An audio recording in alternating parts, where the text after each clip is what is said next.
Welcome to another episode of Changemakers and Champions. I am your host, Jermaine Husser, Executive Director of Our Lady of Mercy Community Outreach Services.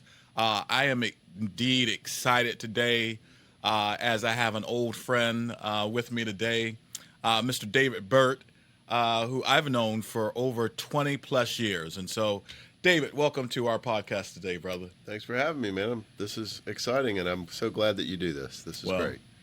You're deserving as not just being a friend of mine, but the work that I've seen you do over the last 20 plus years. Do you even remember where we first met? I think we met at the Chamber of Commerce, if I remember correctly. It was 2001, Leadership Charleston. Yep. There we go. Absolutely. You were on a panel. That's right. And you were, talking about, work that was happening in the community and ties with the chamber. Yeah. And I was in the class, and I was like, "Who is this? This sharp, dapper guy? I got to get to know him." And I think ever since then we've kind of stayed connected. Oh, yeah. And then in 40 Under 40, that's right. We met again. That's right. And I was, privileged to be in a room full of great, extraordinary people like you and Mark Smith and Sean Jenkins. And I've known all three of you all that long. Yeah. And that's powerful to me to have you on the show with me, because I know who you are as not just a community and civic leader, but also as a human being. Yeah. Yeah. That's cool, man. I appreciate that. Absolutely. It's been a great run, and we got more to go. I agree wholeheartedly. Yeah. So share with me, David, and I've never really asked you this since I've known you, is who really invested in you to where you had this vision to become an architect then, and especially in Charleston, South Carolina? Yeah. Who invested in me? Tom Penny is the P in LS3P that I met. Ironically, I was here on a visit to Charleston. My twin brother married a girl from Charleston. I was working for a small firm in Jackson, Mississippi at the time, and I was actually sketching. I was an intern. So I was sketching on Broad Street, the cathedral, and he walked out of Berlin's clothing store and so you saw was me. On the street? I was sketching on the sidewalk. Literally, I was sketching the cathedral. He saw me, came over, started talking to me because he wanted to see what I was sketching. Yeah. Long story short, we ended up going to lunch together, and he offered me a job. That's how I came to work to Charleston. Stop, brother. That is it. Oh, my God. Isn't that crazy? That's extraordinary. Talk about serendipitous, man. Absolutely, yeah. And Tom Penny. Yeah. What an incredible leader in this community. Yeah, he and Frank Lucas are probably two of the biggest mentors. The L in LS3P and the P. But Frank especially, too, for his passion for this community and, his a funny story is that he actually came up to my desk, like, I want to say 2 or 3 days after I had started working at LS3P, and put a little pink piece of paper on my desk and said, "Fill this out." And I was like, okay. Apparently they were doing their Trident United Way campaign, and everybody in the company had to fill it out and make a donation. Yeah. And it was a requirement that we had 100% participation in our Trident United Way campaign. Wow. So he set the bar early on in my career Absolutely. at LS3P. Yeah. How do you feel that informed your decisions moving forward in your work as an architect in this community? So I was born and raised Catholic, Mississippi.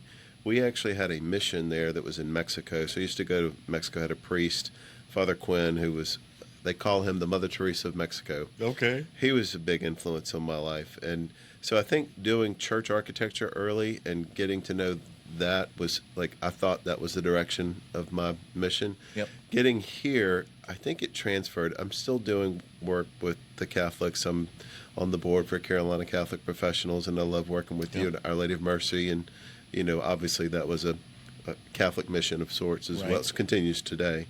But here with, Frank introducing me to Trident United Way and some of the other organizations that I've now spent a lot of time, over the years doing projects with, being involved with. Rotary, understanding, Absolutely. Sitting on those grants committees and hearing all the different, organizations that are doing great things in this community. It's I've broadened my horizons. Not to say that I'm parting any ways from the Right. Catholic side. Right. I'm just seeing that there's even more that needs to be done. Yeah. So Absolutely. Yeah. Yeah. So you're now is it partner or Principal. principal? Wow. Yeah. So what does that mean in your world? I know for me, when I was in the food banking world, Yeah. my goal was to get to, executive director or Sure. CEO.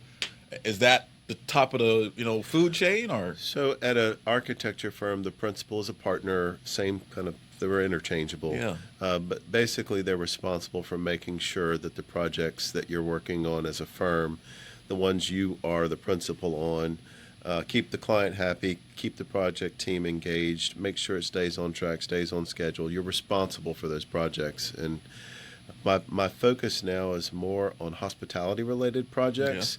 We've kind of divided up our principal roles into different markets, and that's kind of the market that I'm leading the most. Our firm has grown significantly. Absolutely. We were 28 years ago when I came to LS3P. We just had the one office. Now we have 12 offices, and we're in 4 states, 500 employees.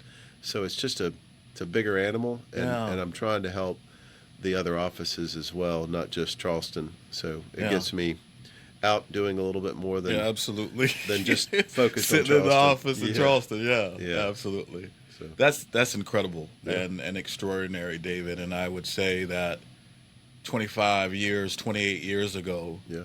did you anticipate being where you are today, or where did you think you would be? No, I did not. I always really each step along the way, I just felt more and more grateful. Getting licensed after being an intern for so many years is, for anyone who's gone to architecture school, it's a grueling experience. And when you get that license, it's just a letter in the mail that says Right. you finished your exams, you're licensed. Yeah. And there should have been like fireworks going off. But it was just me in my driveway looking at the letter The going, letter saying, wow, all of that for yeah, this? yeah, So that was a huge day. yeah, But then kind of each step moving up to associate, senior associate, associate principal, and now principal in the firm.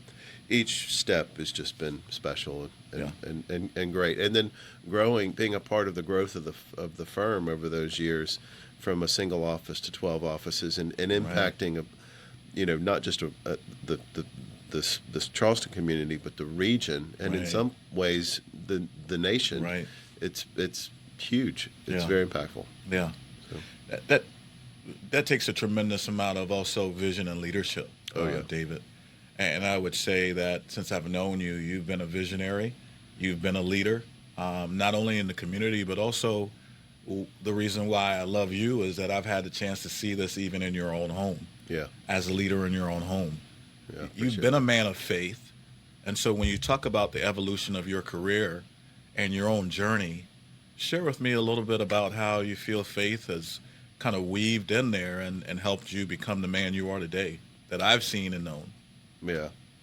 I think so I've been a sponsor for a number of people joining the Catholic Church over the years. Mm-hmm. To me, that's been, it's almost every time you're a sponsor, you go through, it's basically going through confirmation all over again for Catholics. And every time I do it, it's like a refresher. Yeah. Okay, now I know what's the most important in life. And sponsorship's a pretty big deal. Well, yeah, I mean, you're responsible for making sure that if they're doing this, that they're committed to doing it and they follow through. So it's been, but there's ups and downs. I mean, there's been people that have fallen away from the church that I've tried to reel back in, and there's been issues in the church, over those last 25, 30 years that I've been, it's hard to watch. Right. Right. But we're humans. We make mistakes. Absolutely. So I understand it. Yeah. Yeah. So share with me about leadership, and how do you feel leadership plays a role in shaping our community, especially nowadays where we're struggling as I would say a community about how do we balance growth with also, trying to continue to keep the charm of Charleston. Yeah. Leadership's super important. You have to set the example. Yeah. Leadership isn't telling people what to do. it's acting it out, Right. and showing people what to do. And I think that we've got some great leaders, and we have some not so great leaders in our community, and in the world today. But I think you got to know who to watch and who to really trust and believe in is the true leaders. And I don't want to get into naming folks, but there's some really great leaders in this community. And I'll fall back to the ones that I've already mentioned. I think Frank Lucas was an incredible leader in this community. I think Tom Penny was an incredible leader in this community, and in some ways still is today. I think Mark Marchant's done a great job as our CEO, and he's been a good mentor to a lot of folks in our industry, and growing a firm the way that we've grown in the last 20-something years.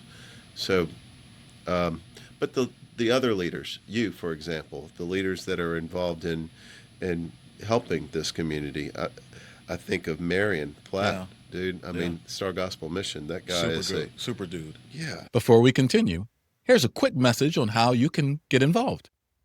Hi, everyone. I'm Shantipa McGill, the Digital Solutions Manager for Our Lady of Mercy Community Outreach, and I'm here to share our new education and training programs.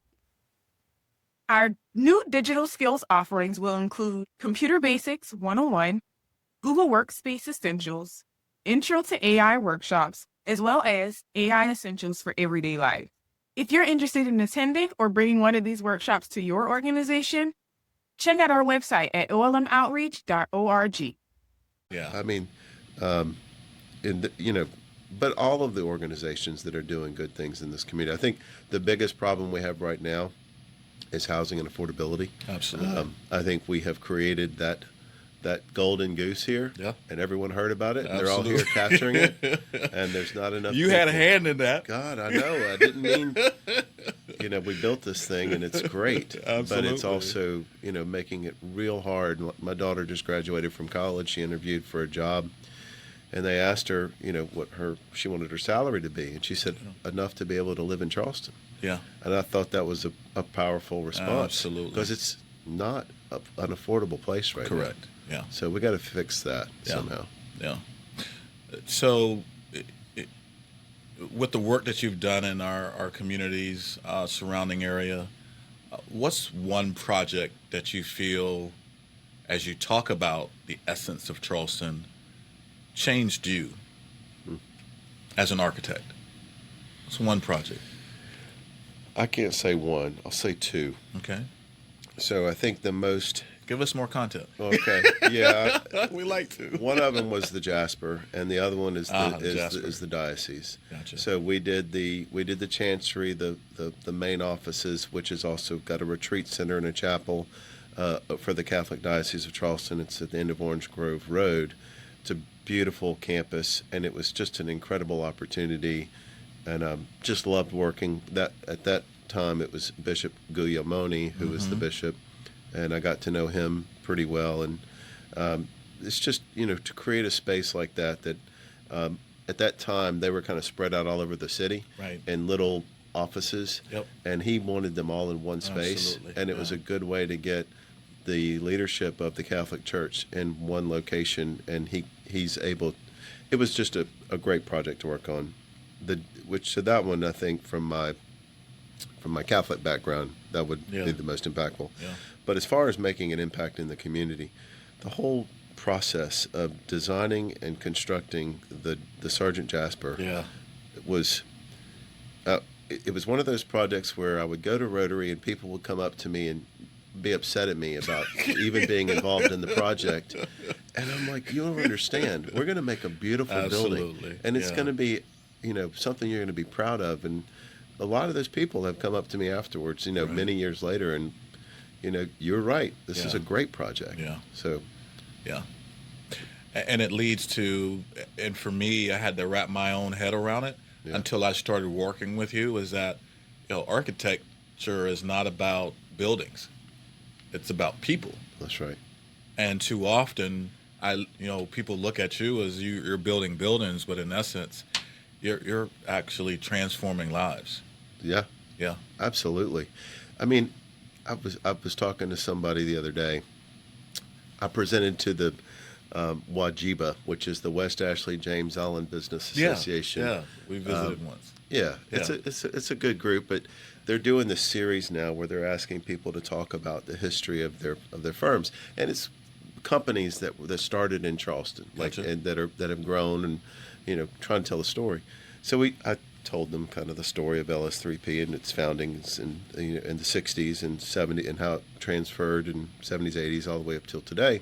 And when I was finished, it was Q&A, and one of the questions, I felt like they were trying to bait me, talking about what we just kind of talked about, Right. which is, have we ruined this city? Right. Has it gotten too big? Is it too much going on here? And I didn't take the bait because, I'm sitting here thinking about what's going to happen over the next 20 years. Right. And the waterfront, the fact that the mayor's wanting to build the battery extension to Right. protect the city. And we're trying to build Union Pier and even the other side of the city where the River Dogs and the city marina is, and connecting that to the water. Right. The opportunity of what could happen and what's going to happen in the next 20 years Right. is just as significant as what's happened in the last 20 years. Wow. So I'm excited about it. Right. Yeah. Now we have to solve some of these other issues. Absolutely, yeah. Some of the issues you're dealing with Yeah. on a daily basis with Our Lady of Mercy. Right. We've got to solve them. Housing cost, yeah. Yeah, I mean, Star Food Gospel, insecurity, all the stuff in the downtown. It's not just downtown; it's Right. outside Absolutely. of the city. So we Yeah. got to fix all that. Yeah. So let's think, to your point, 20, 30 years down the road. Yeah. You and I are sitting on the porch. Hopefully, playing golf, man. Well, yeah. I want to still playing be playing golf. Yes, absolutely, playing golf somewhere. You're retired. What do you want people to feel when they walk through the spaces that you've helped create, not just in Charleston, but in the surrounding communities around the country? What do you hope people feel if they never know your name, David? How do you want people to feel? When I was in architecture school, I got to travel through Europe, and I sketched churches. I was studying the thresholds of churches, and I remember I sketched the Sagrada Familia in Barcelona, and it was, that building just towers above the city. Really? The city's only a 5-story city. Gotcha. That building is, I don't even know how many stories, 50, 60 equivalent. So Yeah. it's the church. And you're what age? And at that time, I was 21. Okay. And it had been under construction for over 100 years. When Gaudí designed it, he even knew that it would never be finished in his lifetime, right. and it would be architects who'd be finishing it over Yeah. over the years. Well, it just finished this year. Wow. I got to go with my daughter last year before it was quite finished, and I had my sketchbook, Yeah. what I had sketched then, and I compared to what it was today, Wow. and it was like, 30 years later, Yeah. looking at this thing with my 21-year-old daughter, Right. and she's like, "Holy cow!" It's almost, it's not, it's inspirational, Yeah. and I think people, that's what I would love is Wow. to know that an architect had that kind of an influence, and I mean, this will be influencing people. That project's going to be influencing Yeah. people for Decades. hundreds and Yeah. hundreds of years. Yeah. So Oh. I'm not going to have that kind of legacy, but I do appreciate it. Oh. So, I don't, yeah. You're quite humble guy, but yeah, inspiring others yeah. is what I hear you saying. Absolutely. And so often, David, I think, we'll be possibly long gone, Yeah. and someone will whisper David Burt's name, and it will inspire. I know you've inspired the next generation of architects. And so I applaud your work. I applauded you as a human being. So what's one piece of advice that you would give the next generation of architects, the next generation of leaders in this community, the next generation of youth that are coming up and saying, hey, I just want to live intentionally. I want to, get involved in my community and serve. What's one piece of advice that you would give them? I think you just said it, get involved. I mean, you can't sit back, or don't just get involved, but like roll up your sleeves and do the work. Putting something on a resume that's not what it's about. Yeah. I can tell you, like, I've built ramps with Operation Home. I've Yeah. Come to the food bank and packed pack food boxes Yep, absolutely. at the food bank, and delivered food to people with cancer. Get involved and do it, because when you actually do the projects and you're in action, it's such a better experience. You understand it more, and you truly become compassionate to what the needs are, as opposed to just sitting on a board and talking about it. So volunteer, do the work, spend the time, get to know your community, and understand the why. That's the best way for A, people to believe you, and B, for you to really understand what you're here for. Awesome. Yeah. What's the and leaving us? What's the you talk about the excitement of the future, all this AI technology and stuff. Is that impacting you all's work a bit? And is it? I'm sure it's helping in a way, but is it also impacting negatively in a way? Not, it's all in your mind, right? How do you approach it? To us, AI, we have to embrace it. Right. So we're trying to. We've got a really good technology department, and we also have some very incredible creative people. Surprisingly, some of the most creative ones are not the young ones coming out of school eager to do it. Really? But they are. They're there. Gotcha. But we got some older guys that are like embracing this stuff and like, let me try this. We had renderings. This one of our senior project architects was working on some sketches, and he says, watch this, and he showed me how he can animate it, and his sketch started moving. Kind of freaked me out.